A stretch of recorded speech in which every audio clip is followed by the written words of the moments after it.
Hi, my name is Dr. Carrie Wells. I am a second grade teacher at Wiles Elementary School, and this is my 12th year teaching. Having learned online myself as a student once, I chose to be a digital academy teacher for several reasons. First and foremost, obviously, because of the pandemic we have right now and maintaining my safety and the safety of my students. But I also appreciated the challenge of having to rethink education in a new way. My project is called Empowering Student Voices.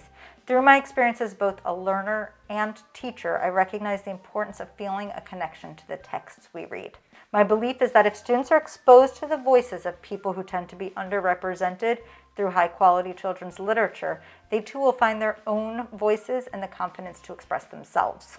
So I wanted to introduce my students to new people through these books, like Wangari Maathai, who was the first African woman to receive the Nobel Prize for her environmental work, Temple Grandin, who is a woman with autism who's an advocate for the humane treatment of livestock, or Henry Brown, who escaped slavery to freedom by mailing himself to Pennsylvania.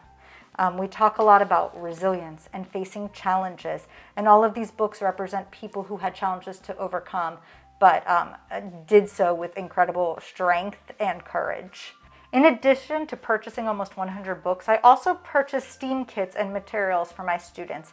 I do a lot of literature-based STEAM activities, which means I draw from the books that we read and either purchase activities through something like Teachers Pay Teachers or create my own activities that allow them to really explore the concepts in the book. So if we learn about someone who is a scientist, let's try our hands at recreating some of what they did. And then I have the students to kind of connect with one another.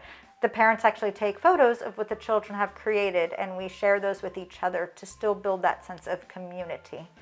Some of the materials I've sent home in STEAM kits so that, again, we could do all different types of activities with materials the children may not have in their homes already.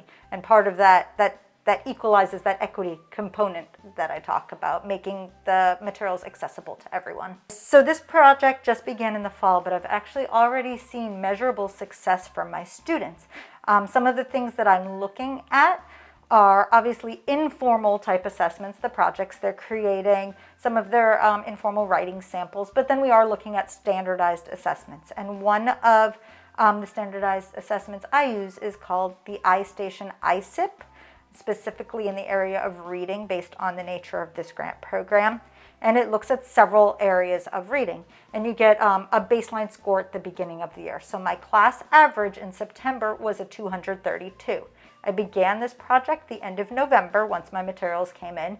And since then, my score now in February was a 245 for my class average, which would be a 13-point increase.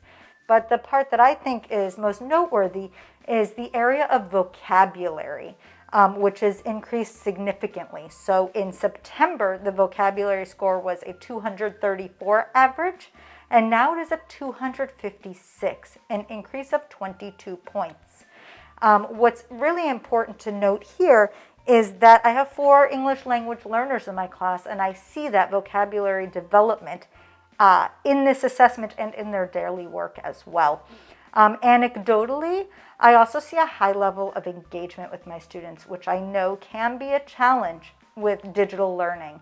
So it's nice to see that they are motivated by the books I share and the materials we use to complete our projects that are available through this Catalyst for Change grant.